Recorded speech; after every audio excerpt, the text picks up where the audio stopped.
नमस्कार दोस्तों, मैं आपको कुछ ऐसी बातें बताने जा रही हूँ जिसे सुनने के बाद आप हैरान और परेशान दोनों हो जाएंगे। जी हाँ, नमस्कार, मेरा नाम दीक्षा पाठक है और आप देख रहे हैं दी जर्नलिस्ट.in। सुनिए कि वसई विरार शहर महानगर पालिका किस तरीके से आपकी जिंदगी के साथ खिलवाड़ कर रहा है।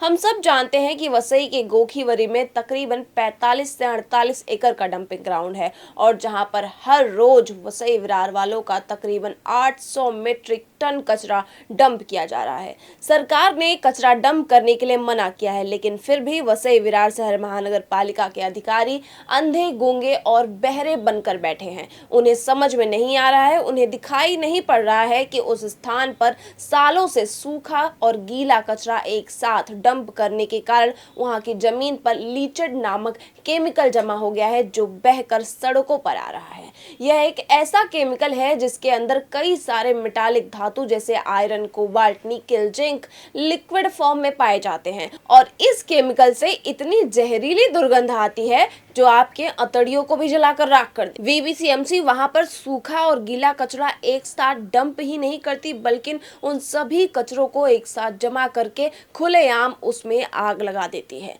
जिससे निकलने वाले धुएं में लीचड़ से निकलने वाली जहरीली बास या यूं कहे कि जहरीली दुर्गंध भी मिक्स हो जाती है और हवा में घुल जाती है, उसी हवा में जिस हवा में हम और आप सांस ले रहे हैं। सोचिए कि वहां आसपास रहने वाले लोगों का क्या हाल होता होगा और यही कारण है कि सालों से वहां आसपास रहने वाले लोग गंभीर बीमारियों से जूझ रहे हैं। छोटे छोटे बच्चे दमा और अस्थमा के शिकार हो चुके हैं। आपको बता दें कि इसी कारण से कई शहरों में सूखा कचरा, गीला कचरा अलग अलग करने की प्रक्रिया पर काफी जोर दिया गया। इतना ही नहीं, सूखा कचरा, गीला कचरा तुरंत रिसाइकल करने के लिए भी काफी जोर दिया गया।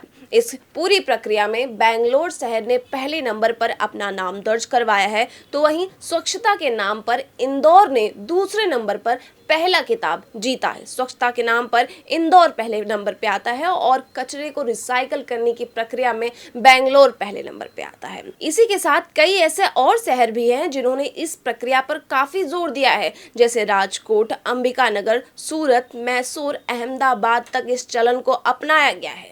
और सौभाग्य की बात है कि आपके वसई विरार शहर में भी तकरीबन 5 साल पहले इस पूरी प्रक्रिया की शुरुआत हुई थी। सूखा कचरा, गीला कचरा अलग अलग करने के लिए महानगर पालिका ने अलग अलग डब्बे भी निकाले थे, गाड़ियां भी निकाली थी, बजट भी पास करवाया था, जन जागृति भी की थी और ये भी कहा था कि गीले कचरे से वो खाद का निर्माण करवाएंगे और सूखे कचरे को रिसाइकल करवाएंगे। लेकिन यकीन मानिए कि ये पूरी प्रक्रिया 1 साल भी नहीं टिक पाई। जी हाँ, दुर्भाग्य की बात है कि 1 साल के अंदर ही वो डब्बे, वो गाड़ियां, वो सारी चीजें ऐसे विलुप्त हो गई जैसे वसई विरार शहर महानगर पालिका का काम वसई विरार वालों की नजरों में विलुप्त हो गया है, नजर ही नहीं आता। और आज भी वीवीसीएमसी के भ्रष्ट कचरा कॉन्ट्रैक्टर केवल अपना पैसा बनाने के लिए लोगों की जान के साथ खिलवाड़ कर रहे हैं। ये एक ही साथ सूखा और गीला कचरा एक ही गाड़ी में इसलिए उठाते हैं ताकि ये अपना वजन ज्यादा दिखा सके और वजन के हिसाब से पैसे लूट सके।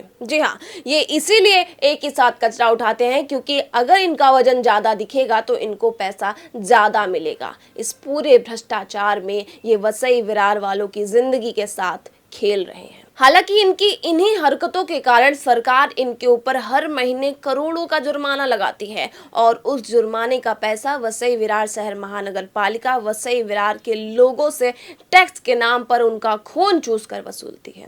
अंत में आपको ये भी बता दें कि सूखा कचरा और गीला कचरा अलग अलग जमा करना क्यों अनिवार्य है, क्योंकि सूखा कचरा, गीला कचरा अलग अलग ना करने से ना सिर्फ वायु प्रदूषण होता है, मिट्टी प्रदूषण होता है, जल प्रदूषण होता है, बल्कि ग्रीन हाउस गैस उत्सर्जन, विषैली गैस विस्फोट और अपशिष्ट लैंडफिल जैसी समस्याएं निकलकर सामने आती है। अब सोचिए और विचार कीजिए कि जब बेंगलोर, इंदौर, अहमदाबाद, सूरत और राजकोट जैसे शहर इस प्रक्रिया को अपना सकते हैं और स्वच्छता की लिस्ट में पहले नंबर पर आ सकते हैं, तो छोटा सा वसई विरार आखिर इस प्रक्रिया को क्यों नहीं अपना पा रहा है? क्या सिर्फ इसलिए कि कुछ अधिकारी, कुछ कर्मचारी कचरा खाने में जुटे हुए हैं और आपकी जिंदगी कचरा बनाने में जुटे हुए हैं? मुझे कमेंट करके जरूर बताइए। देखते रहिए दी जर्नलिस्ट.in।